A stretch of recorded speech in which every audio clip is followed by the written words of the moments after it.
नमस्कार, आप देख रहे हैं संगम एक्सप्रेस न्यूज। आपके साथ मैं हूं हीना मेहता। चलिए आगे बढ़ते हैं और रुख करते हैं बड़ी खबरों की ओर। राज्य महिला आयोग के उपाध्यक्ष अपर्णा यादव ने पीएम मोदी के वन नेशन वन इलेक्शन की सोच का समर्थन किया है। प्रयागराज में वन नेशन वन इलेक्शन संगोष्ठी में शिरकत करने आई अपर्णा यादव ने कहा है कि जब एक राष्ट्र है तो देश में एक ही चुनाव होना चाहिए। उन्होंने आगे कहा कि अलग अलग चुनाव होने से जनता के धन और श्रम की बर्बादी होती है। अपर्णा यादव ने कांग्रेस पर आरोप लगाया कि देश की आजादी के बाद लोकसभा और विधानसभाओं के 4 चुनाव एक साथ हुए थे, लेकिन 1970 से जब से ये क्रम बिगड़ा है तब से उसे हम संभाल नहीं पाए हैं। उन्होंने देश के युवाओं से अपील की है कि पीएम मोदी की सोच को आगे बढ़ाए।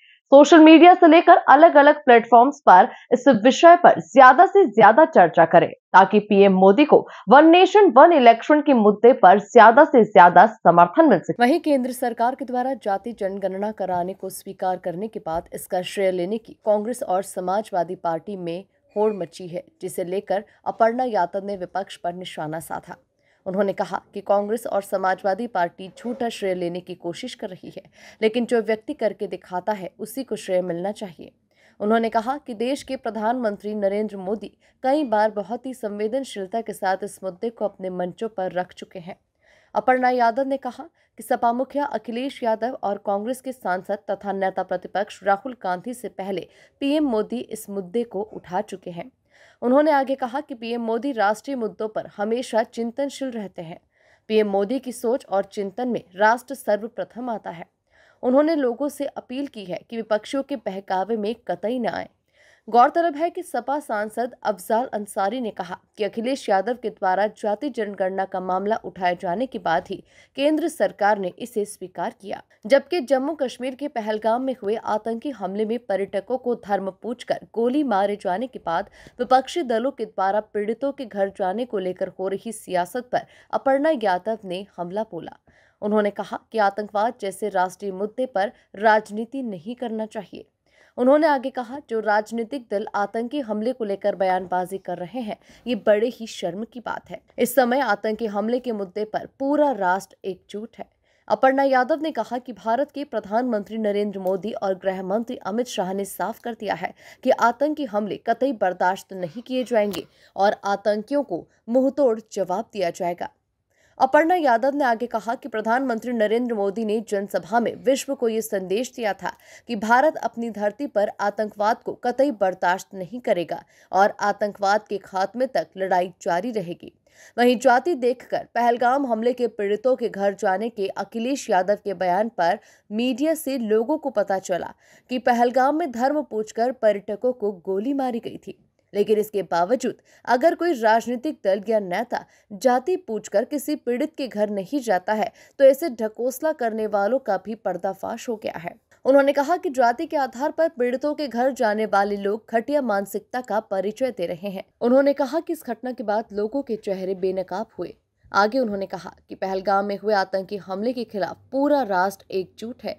प्रयागराज से संतोष सिंह की रिपोर्ट। कर रही हैं, भले उन्होंने कहा कि वो साथ हैं, लेकिन कई ऐसे नेता हैं जो वहाँ के जो मारे गए लोग थे उनके घरों पर नहीं गए, उसको लेकर राजनीति की है। देखिए, बड़ी शर्म की बात है कि जो है अगर विपक्ष इस समय भी ऐसे देश के मुद्दे पर पॉलिटिक्स करने की सोच रहे हैं या अपने इस प्रकार के अड़ंग बड़ंग वक्तव्य दे रहे हैं तो ये बड़ी शर्म की बात है हमारे देश के ऐसे मुद्दे पर जो इतना संवेदनशील है।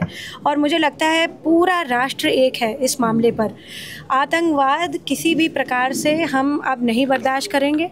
आदरणीय गृह मंत्री जी ने कल के ही भाषण में, अपने कल के ही वक्तव्य में बहुत ज़्यादा कड़े शब्दों में, बहुत शब्द साफ करके बोला है कि हम आतंकियों को मुंह तोड़ जवाब देंगे और हम किसी प्रकार का आतंकवाद नहीं बर्दाश्त करेंगे। उसी प्रकार से आदरणीय प्रधानमंत्री जी ने, आपको याद होगा, आप सभी लोग वहाँ पर भी मौजूद थे, उनकी जनसभा कवर हो रही थी, उन्होंने पूरे वर्ल्ड में ये मैसेज अंग्रेज़ी के माध्यम से भी दिया था जिससे कि ट्रांसलेट करने में किसी को भी प्रॉब्लम ना हो, that India will not tolerate any of terrorism and will continue to track down all the terrorist till the ends of the earth. ये बहुत बड़ी बात कही उन्होंने, तो बहुत साफ मैसेज है सबके लिए। और इस पे भी विपक्ष अगर जो है इस तरीके की बात कर रहा है तो उनकी मैं सोचती हूँ निम्न कोटि की सोच का वो परिलक्षित करते हैं। इसी से सवाल है कि जिस तरह से आतंकियों ने धर्म पूछकर जो है उनकी हत्या की है पर्यटकों की, और यहाँ पर भी धर्म पूछकर विपक्षी पार्टियां ऐसे पीड़ितों के घर जाने की बात कर रही हैं। देखिए, मैं समझती हूँ कि जो लोगों ने वहाँ पर झेला है और जिन लोगों के साथ इतनी आतताई हुई है और जिस प्रकार का जो है जो लोग वहाँ पर अब नहीं रहे, उनके आप परिवारजनों से पूछिए। हम सभी को, सभी भारत के लोगों को मीडिया के माध्यम से ही पता चला कि कश्मीर में उस दिन वहाँ पर क्या हुआ था। बहुत ही साफ शब्दों में बहुत सारे लोगों ने वहाँ पर बताया कि धर्म पूछ करके ही उनको मारा गया। और इस बात पे भी अगर कोई अशोभनीय बात करे तो अब इसका क्या कारण कर सकते हैं। मैं समझती हूँ हमारा राष्ट्र एक है, ऐसे ढकोसलेबाजी करने वाले लोगों का पर्दाफाश हुआ है, जो निम्न कोटि की बात कर रहे हैं, जो गंदी बात कर रहे हैं, इस पर घटिया मानसिकता का परिचय दे रहे हैं अपना, वो भी साफ सबके चेहरे आ रहे हैं सबके सामने। और राष्ट्र एक है और मैं समझती हूँ प्रधानमंत्री जी जल्दी ये मोशन भी पास करें और फ्लोर करें इस चीज़ को। हम सब, हमारा पूरा भारतवर्ष एक होगा। एक आखिरी सवाल आपसे लेते हैं, आप महिला आयोग की, राज्य महिला आयोग की उपाध्यक्ष भी हैं। एक उल्लू ऐप का जो है वो कार्यक्रम है हाउस अरेस्ट, उसको लेकर कुछ सोशल मीडिया पर चल रहा है कि महिलाओं को लेकर आपत्तिजनक अश्लील चीज़ें प्रसारित की जा रही हैं। कितना गंभीर मानती हैं ऐसे कंटेंट अगर महिलाओं को लेकर प्रसारित किए जाते हैं? देखिए, मैं हमेशा जिस भी तरीके से जब मेरे संज्ञान में आता है, आज मुझे आपने ये बताया है, मैं ज़रूर इसका संज्ञान लूँगी और मैं देखूँगी इस पर कि क्या हम कर सकते हैं। मेरे को जब भी पता चला कि किसी प्रकार का अभद्र कॉमेडी शो हो रहा हो, आपने लखनऊ में भी देखा, एक बस्सी करके एक व्यक्ति था, जैसे वो इलाहाबादिया था, वो भी अभद्र कमेंट पास करता था, वो उसका भी शो मैंने रुकवाया। और कमीशन का ये कर्तव्य है कि किसी भी प्रकार की अभद्रता हम महिला के प्रति बर्दाश्त नहीं करेंगे। और जो भी अगर इस तरीके का काम करेगा, भी हाथरस वाला केस देखा हमने, उस पर बहुत कड़ा एक्शन लिया। उस प्रोफेसर को हमने पकड़ाया जो बच्चियों के साथ 20 साल से जो है दरिंदगी कर रहा था।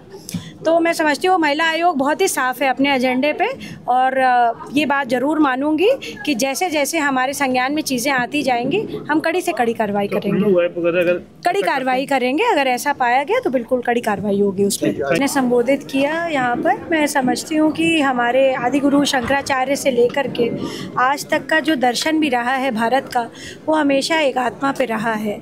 और मैं समझती हूँ वेदांत की जो फिलॉसफी है वो भी इसी के बारे में चर्चा करती है कि हम एक रहें। और एक जब राष्ट्र है, जब एक राष्ट्र की हम कल्पना करते हैं तो उसमें एक ही चुनाव होना चाहिए। और हमारे भारतवर्ष में अमूमन 4 चुनाव, जैसे कि मैंने अपने वक्तव्य में भी बोला बच्चों के सामने कि 4 चुनाव हो चुके हैं। 1970 से जब से यह क्रम बिगड़ा है तब से हम उसको संभाल नहीं पाए हैं।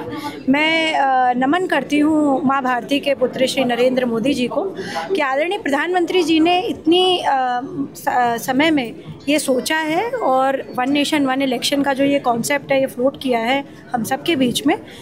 देश के युवाओं से अपील करती हूँ कि ज़्यादा से ज़्यादा डिजिटल प्लेटफॉर्म्स पे ज़्यादा से ज़्यादा संगोष्ठी करके, सेमिनार्स के माध्यम से इसके बारे में चर्चा करना शुरू करें और इसको सपोर्ट करें। अच्छा, जाति जनगणना को लेकर सरकार ने हरी झंडी दे दी, स्वीकार कर लिया, विपक्ष भी मांग कर रहा था। जहाँ कांग्रेस ये कह रही है कि राहुल गांधी की मांग मानी गई है, वहीं अफजाल अंसारी ये कह रहे हैं कि उनके नेता अखिलेश यादव जी ने इसकी मांग की थी और ये उनकी पार्टी की जीत है। देखिए, मैं समझती हूँ कि किसी के बोलने से कुछ नहीं होता है।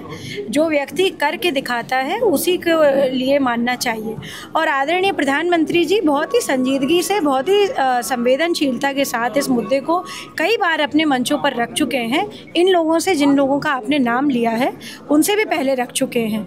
और प्रधानमंत्री जी राष्ट्रीय मुद्दों पर और इस प्रकार की चीज़ों पर वो सोचते रहते हैं, चिंता करते रहते हैं। उनके चिंतन में हमेशा राष्ट्र सर्वप्रथम आता है।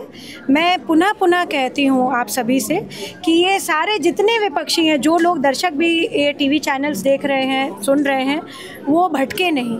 और जो है अभी जो हमारे सामने आज का जो मुद्दा है जिसके लिए मैं आई हूँ यहाँ पर, उसके बारे में भी चर्चा करें। मैं समझती हूँ कि सारी चीज़ें जो है बहुत ही क्लैरिटी के साथ प्रधानमंत्री जी करते आए हैं और करेंगे भी। अच्छा, पहलगाम की अगर हम बात करें तो पहलगाम में जिस तरह से आतंकी हमला हुआ उसके